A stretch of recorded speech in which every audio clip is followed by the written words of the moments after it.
Welcome to another episode of The Merging Point, where social justice meets social solutions, the official podcast of the Center for Social Solutions. My name is Earl Lewis, and I'll be your host. Today, we'll be focusing on the role of technology in shaping our workplaces and society at large. We entered this conversation in a way reflecting on a moment I had. It was 2018, it was San Francisco, and I'm walking down near the financial district and past a Starbucks and a Pete's Coffee.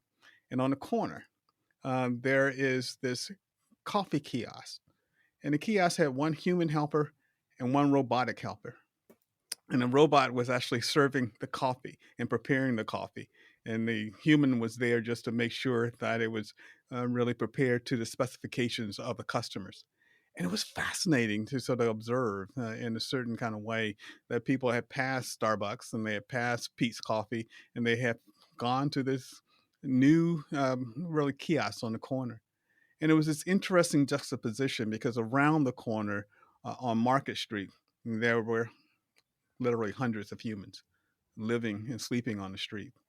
And there's this question about then the relationship between the new technologies and what it was driving and the old technologies and the human almost loss that was there, and how do we reconcile that kind of change, and it leads to a profound set of questions about the nature of the future of work as we think about technology, uh, both the positive and negative aspects of technology. And so I come back to that moment of that coffee kiosk oftentimes as I think not only about the present and the past, but imagine the future. And how do we make sure that those humans that were sleeping on the streets believe that they should be a part of the future and can be a part of the future as we figure out how to harness technology for the benefit of most, if not all? Our topic today delves deeply into the narrative woven around the future of AI, a future that companies like OpenAI and Meta envision as inevitable.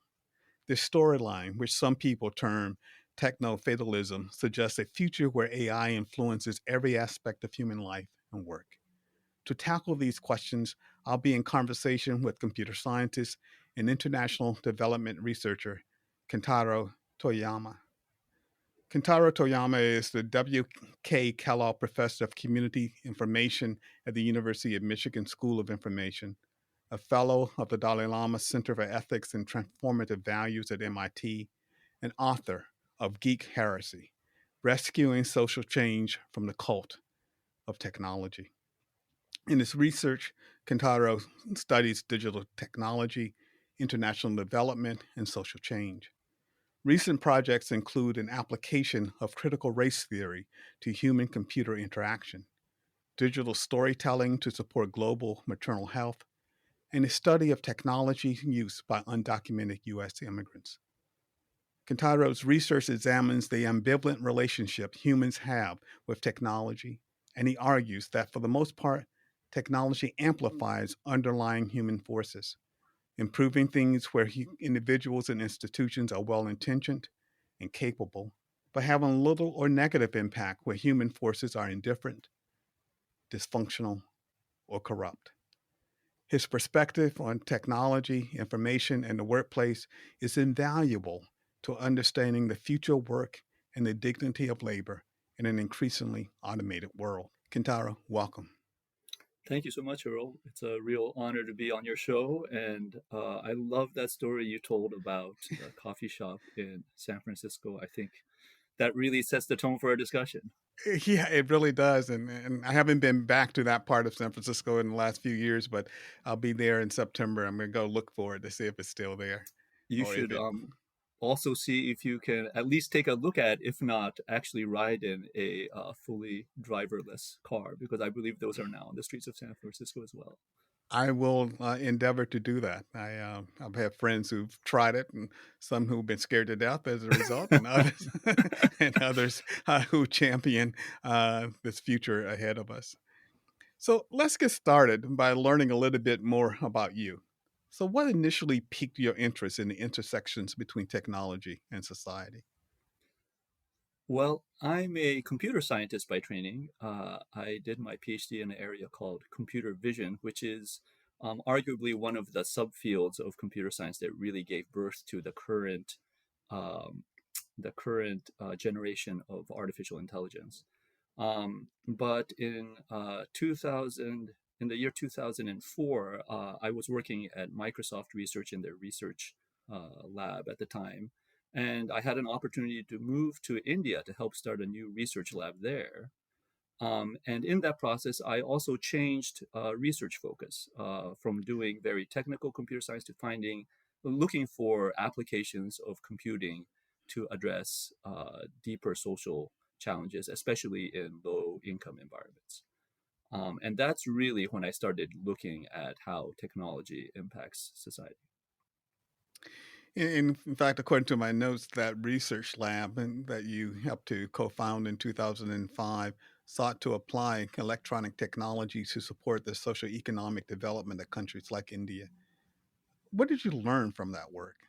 It took me several years to really learn the ultimate lessons out of that experience. But we engaged as a lab in all kinds of projects where we were trying to apply different kinds of digital technologies to problems of agriculture, education, healthcare, governance, you name it, we tried it. I probably either myself conducted or oversaw over 50 different research projects along those lines.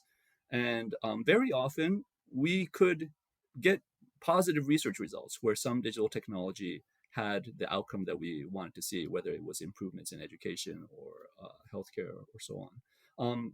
But when it came time to actually take those lessons and try to apply them at broader scale, we ran into challenges almost right from the beginning.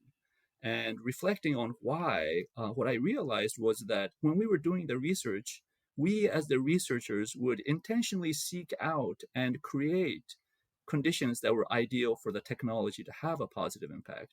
But in the real world, those conditions were often missing. In fact, it was exactly because those conditions were not always there, whether it was fully well-intentioned people or institutions, or the capacity to use the technology in a positive way. Because those factors weren't there, that even when we had the best design technology, they very rarely had positive impact at larger scale. And yet we hold this grand vision that technology will solve everything, which brings us to a conversation about AI. Since every meeting I've been in for the last 2 months in corporate settings starts with a conversation about AI, as a computer scientist, what is AI? What's artificial intelligence? That's a great question. The reality is there's no fixed, hard definition of artificial intelligence. It's often in the eye of the beholder, right? Even prior to the days of digital computers, there were machines that people attributed intelligence to. Even a calculator was considered fairly, was intelligent at some point because it was doing things that we thought were only capable if human beings were doing them. But today, of course, we have amazing machines that can replicate so much of what human beings can do. And what's amazing about the current generation of AI is that they can do something that when I was in graduate school a quarter of a century ago, I did not think I would live to see being done by a computer. And so, of course, by now everyone's familiar with ChatGPT. I mean, you can have a conversation with a computer that, unless you try pretty hard, you can easily be fooled into thinking you're communicating with another person. Yeah. No, it is remarkable as you were telling the story. I'm laughing because I can remember I'm old enough to remember when slide rulers were used, and I bet Right. classrooms teachers prohibited the use of a calculator because it was introducing this new technology that was going to disrupt the human brain and the ability to compute. But AI is being pitched as a solution to everything, including writer's block, international development, and climate change. Do you see any parallels between the buzz around AI and other moments of technological development in history?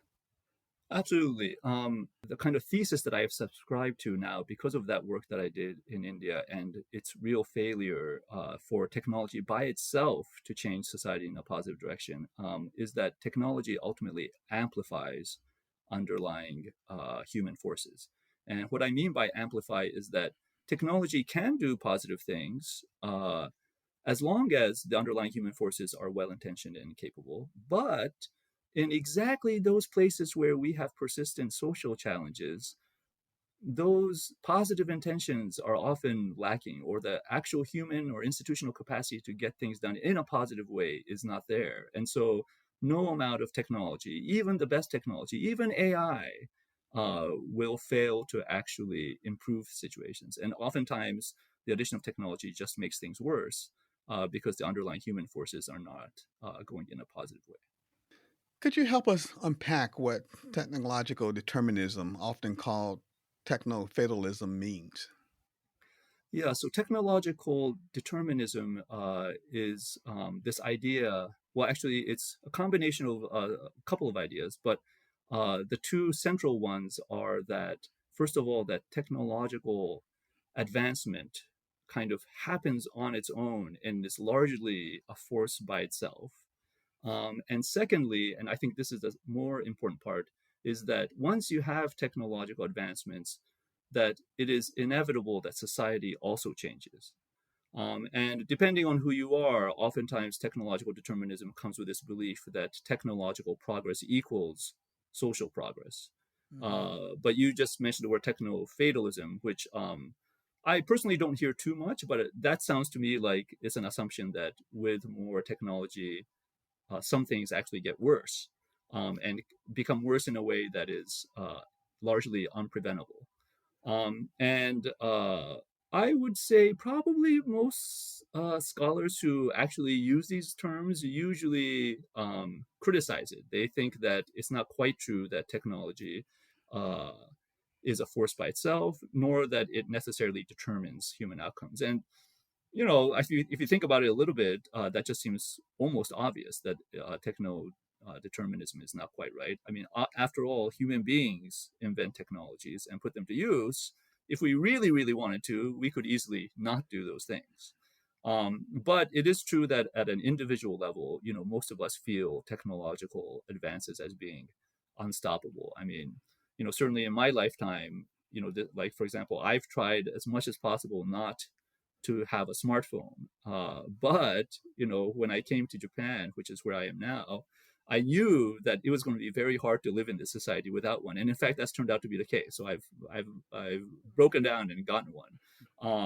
And so these things at an individual level seem very deterministic. Like I can't seem to stop it. I have to go along in order just to live my regular life. But it's also the case that at a societal level, we could change the way that technology proceeds and how it's ultimately used. I can't help but ask. Now that you have a smartphone, has your own behavior changed as a result? I mean, Oh, without doubt. I mean, this kind of tendency to always want to know what's happening on my phone rather than out there in the real world is ever present. And despite the fact that, I think I try to consciously prevent that from happening, there are lots of instances during the day when I just am looking at it. I mean, that's just the bare minimum, but there's no doubt that the technology has affected the way I live my life. And so, yeah, there is a little techno determinism there. yeah, no, it is fascinating. And the other part of that is to put a phone around a 2-year-old and without any instruction. They seem to be able to manipulate it in ways like you go, how? I mean, what happened for those of us who were born in an analog world? Right, right, To absolutely. I mean, I think in some ways, our children's interaction with technology is presents some of the biggest challenges because they're not yet fully formed people. yeah, And so, every little influence that the world has on them can possibly alter the way they are for the rest of their lives. yeah. So shifting to the workplace for a second. So, what are some of the ways in which workplace technologies are transforming the way we previously viewed work? Absolutely. Well, Um, the biggest change, of course, these days that's noticeable is the introduction of AIs like large language models like ChatGPT and so on, where spontaneously people are beginning to use these technologies, experiment with them. I'm personally surprised and shocked constantly at the speed with which people are beginning to use these technologies. I mean, ChatGPT was only made available about a year and a half ago to the general public, at least in its current form. And already my students, my colleagues are using it frequently to do the things that they do. I'm in academia, so I'm in the world of research, and so many people now edit their papers using ChatGPT. Many of them come up with first drafts of things using ChatGPT. They often use ChatGPT to kind of ask questions to things that we previously used to Google for. So it's an amazing transformation, and of course, some of it is positive, but some of it is negative as well. In your view, what are the greatest misconceptions that the public holds about the inevitability of a future dominated by AI? Right. I think the biggest misconception is this idea that there's some way for the AI to be used in a net positive way for society without changing the underlying political, cultural, and sociological foundation that our society currently lives in. So, you opened with this great story about how, there was a robot serving you coffee. And there is no doubt that with every additional year, more and more jobs and work that used to be considered only doable by humans and often only doable by educated humans are going to gradually become doable by machine, and over time the machines will get better than people for. And so there will be a question, as long as we live in a largely capitalist society in which people with the capital get to make the decisions about Mhm. whether we buy machines or pay human beings to do that work. They're going to choose the machines because they're going to be cheaper, better, more reliable, more cost effective. Mhm. And I think that's the inevitable. It's part of amplification. It's a part of the amplification of technology, which is basically that, again, as long as we don't correct the underlying human forces that are at play, no amount of tinkering with the technology is really going to affect what kind of impact that technology has.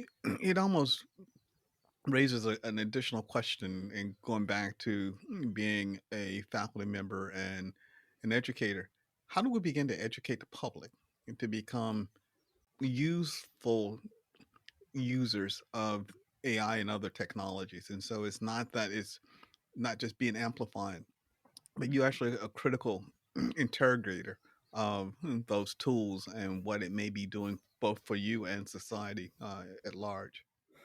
That's a great question. I mean, I think certainly podcasts like this one Yeah. hopefully will make a difference. And I think more in our curriculum in our schools, where there's actually explicit, modules that involve the critical discussion of technology and what it's doing are important.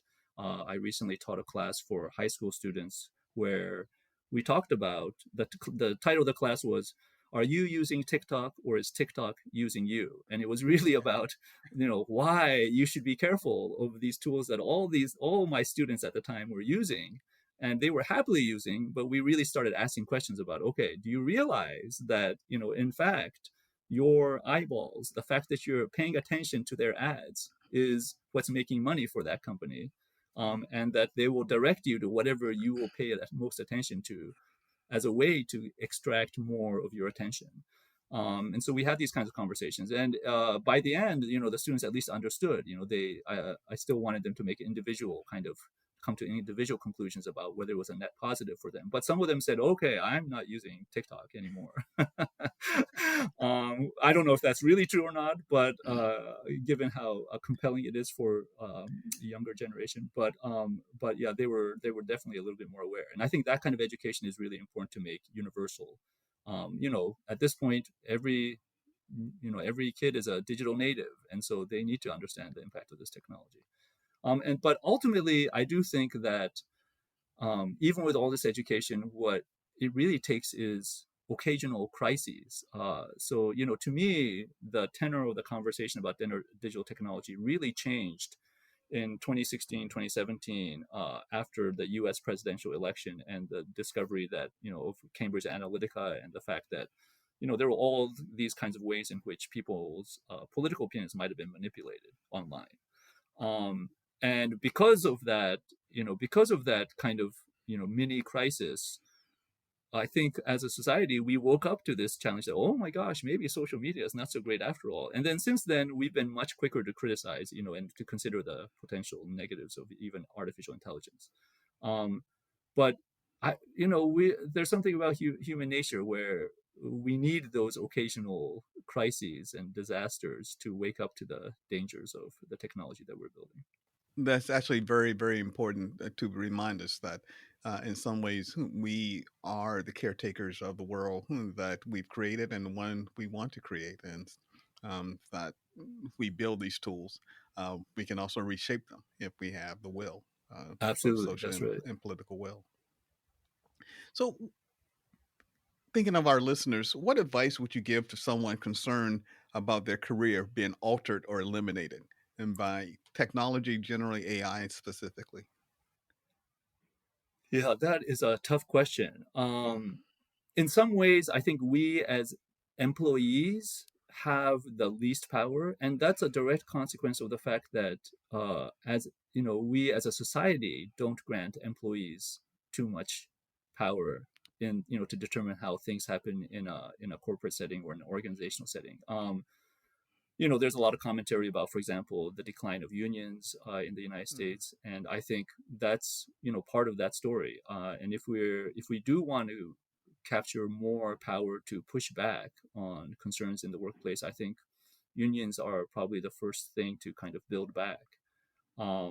That's definitely true. But most all of us are not just employees; we're also citizens, and so at least in a democratic country, I think the most effective thing we can do is to use our power as citizens to lobby for changes in laws and regulation that ensure that the values that we want in our workplace are expressed in the legal system. We need to Yeah. push back on those things where we think AI is not the right tool. We need to figure out an alternative. If it is true that a lot of work is going to be done by machine, we have to figure out how most of us are going to earn a livelihood. And so there's all kinds of ideas. I do think the artificial intelligence that's coming around the corner will be powerful enough that we can begin to have these conversations that were science fiction before, which is it possible for everybody to be to have a satisfying life without actually working, without working for a living? Those are the kinds of conversations I think we need to start having. Yeah, I'm reminded of this 1970s classic by Stux Terkel. It was a big volume on working. And I reread it recently, and everyone in that book talked about some aspect of their job they didn't like. But everyone in there also talked about the fact that they liked the fact that they had a job because it could define them and their relationship to others in their community, and they could answer the question, "What do you do?" And so I think back to your point, whether we end up in a society where you're either AI assisted or AI replaced, the question of what do you do will still be there. And how we think as a sort of human community about what do you do will help us to actually move from this particular moment to that moment you were alluding to. Right, that's right. And I think this possibility is, I mean, it's the first time human civilization has been presented with this possibility, right? Where, Yeah, many of us might not have to work. yeah, And so, yes, there's a big question as to what do you do? What do you do then? yeah. What do you do when your identity is no longer defined primarily by your job? There's a science fiction book called Riders of the Purple Wage by Philip Jose Farmer. And in that book, you know, the he posits a world where people don't have to work, and his conclusion is that people all become either artists or art critics. And it's a little bit of a crazy story, but that's interesting, right? Like many of us, if we really, maybe we would all choose to pursue our hobbies instead of the thing that we do at work, if we had the capacity not to have to work. So all of a sudden, we all become creatives. That new That's word right. that's entered the vocabulary of the last decade, Mhm. or those who critique the creatives. And so I love that. Well, Kentaro, before we wrap up, if you could just share one message for our listeners about their role in this technologically evolving world, what would it be? Well, I'm going to use your center's name as the inspiration for that. You have the Center for Social Solutions, and that's really what's required. One of the funny things about technology is that if there are technology caused problems, the solutions aren't to fix the technology, although that's important oftentimes. The solutions are to fix the underlying social situation. So the same technology that right now might be threatening our jobs could be used to liberate us from having to work, as long as we change the way that society works. As long as we don't believe that it's perfectly okay for some people to become trillionaires while other people are starving, as long as we're willing to really consider the kind of social and political and economic underpinnings of the world and reconsider them and rebuild them in a way that's truly equitable, um, I do think that the existing technology could help make this happen. But the world as it is today seems almost designed to cause inequality. And so if we don't change those things, then the technology that we build will just amplify those problems and further exacerbate inequality. So the solution is social solutions. I love it. Thank you for an incredibly engaging conversation. Absolutely. Thank you so much for having me. It was really an honor. That concludes our episode for today. Kentaro Toyama, thank you for joining us. Joining us. If you want to stay updated on all things regarding the merging point, be sure to subscribe or follow us on Spotify or Apple Podcasts. Don't forget to leave a review and share your thoughts. We also want to hear from you, our listeners. For exclusive behind the scenes content and updates, follow the University of Michigan Center for Social Solutions on X, Facebook, and LinkedIn. This will also be the final episode for the first season of The Merging Point. We'll be back this fall with another exciting season. Until then, thanks for listening. We'll see you next time.